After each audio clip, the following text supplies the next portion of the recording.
Je ne sais pas pour vous, mais pour moi, il y a un métier qui m'a souvent intéressé, mais que je n'imagine pas vraiment tel qu'il est réellement. Archéologue.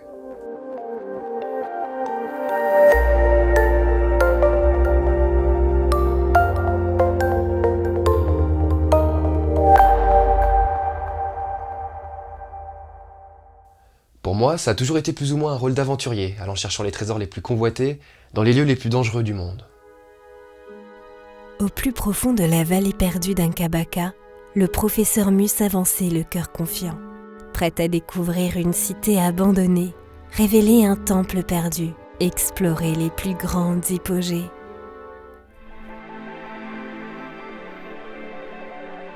Hypogée, du latin hypogéum, emprunté au grec hypogéon, et signifiant chambre souterraine. En archéologie, ce mot désigne des tombes souterraines. On l'utilise plus particulièrement en égyptologie, étant donné qu'ils avaient un certain penchant pour la démesure architecturale pour leur sépulture. Un bon exemple d'hypogée fascinante et mystérieuse serait la tombe 33, située à El Assasif, dans la nécropole thébaine, face à Luxor et juste à côté de la fameuse vallée des rois. Son entrée ne dénote absolument pas l'aspect gigantesque des souterrains qui la composent. Derrière cette porte se cachent pas moins de 22 pièces, une superficie de 9000 m², répartie sur 3 niveaux et creusée sous 20 mètres de profondeur. Elle est plus grande que les tombeaux des pharaons alors que la personne enterrée là n'était que scribe. L'un des plus grands mystères pour les archéologues spécialisés en égyptologie. Cette tombe est un véritable niveau de jeu vidéo d'aventure. Non mais sérieusement, regardez! Même la carte donne envie de partir en exploration avec un groupe de compagnons. Un boss par-ci, un boss par-là, des objets épiques. Aucune autre hypogée ne l'égale. Ce qui est extraordinaire, c'est que j'ai découvert dans un documentaire que la personne qui a eu le droit d'ouvrir le tombeau et de l'explorer est un professeur issu de l'université de Strasbourg, réputé mondialement pour sa section archéologie, spécialité égyptologie. Moi qui viens de Strasbourg, je ne savais absolument pas que son université était réputée mondialement pour ça. Et si vous voulez connaître le mystère de cette hypogée, je vous encourage à regarder ce documentaire, dont je donnerai la référence à la fin de l'épisode. Je rêvais de partir... Non, qu'est-ce que je raconte ? Je rêve de partir à l'aventure en ayant entre les mains une information, un plan, ou je sais pas, n'importe quel indice. Faisant face à son objectif, il savait qu'il allait découvrir quelque chose de formidable. Le professeur Mu avait entre les mains la réponse à un grand mystère. Nul n'aurait pensé qu'il puisse trouver un opuscule d'une telle valeur au fond de son jardin sous le nain.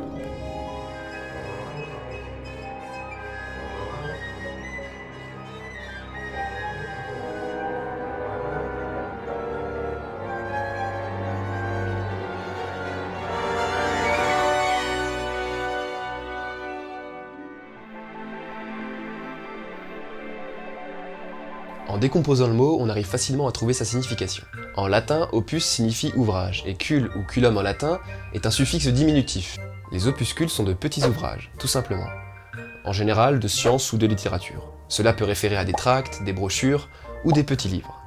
Il n'y a pas grand chose à dire de plus, mis à part que ça fait super classe de dire opuscule au lieu de dire petit livre. Un peu comme groupuscule, corpuscule, tout ce qui se finit en cul quoi. Par-dessus tout, ce qui fait rêver, c'est de pouvoir découvrir un trésor. Il ne lui restait plus qu'à se lancer au cœur des profondeurs inconnues. Un seul pas en avant l'entraînerait vers sa plus grande aventure. Non, tout ça n'est qu'un rêve. Un jour, un archéologue a dit « L'archéologie est la recherche des faits, et non de la vérité. » Alors oubliez vos rêves de cités perdues, d'explorations exotiques et de fouilles de par le monde.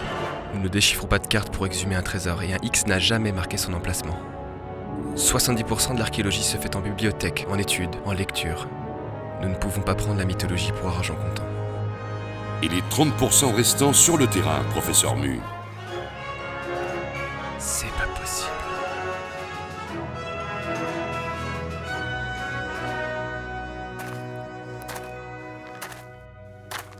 Faites-moi voir ce que vous avez là.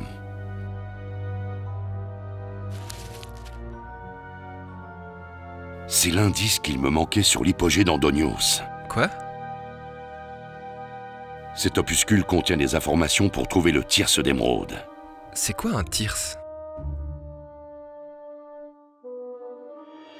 Dans la mythologie grecque, le Thyrse est une sorte de long bâton entouré par du pan près du lierre qui se termine par une pomme de pin ou une fleur de vigne.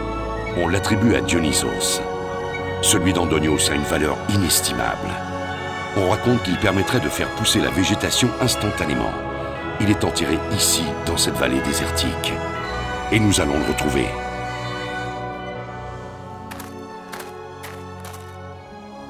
Bon, vous venez? On n'a pas toute la journée. Oui, j'arrive. Je peux vous appeler Indy? Non, Et vous pourriez me prêter votre chapeau? non plus. C'est ainsi que le professeur Mu put retrouver foi en cette aventure. Lui et le docteur Jones s'éloignaient peu à peu vers le Tierce Tierce légendaire, caché dans le plus profond et dangereux tombeau jamais creusé. Quoi?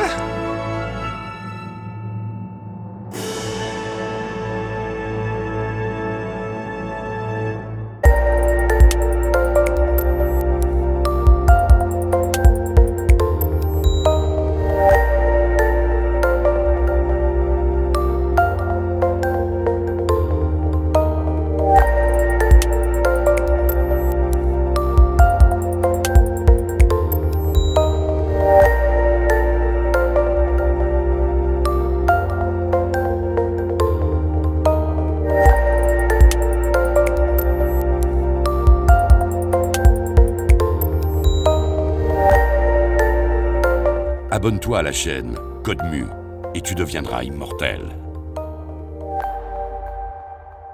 Dr. Jones, vous n'étiez pas obligé de passer par ici pour tout fouiller. Mais qu'est-ce que c'est que ça? La lance de la destinée? Sa place est dans un musée. Non, ne touchez pas à ça!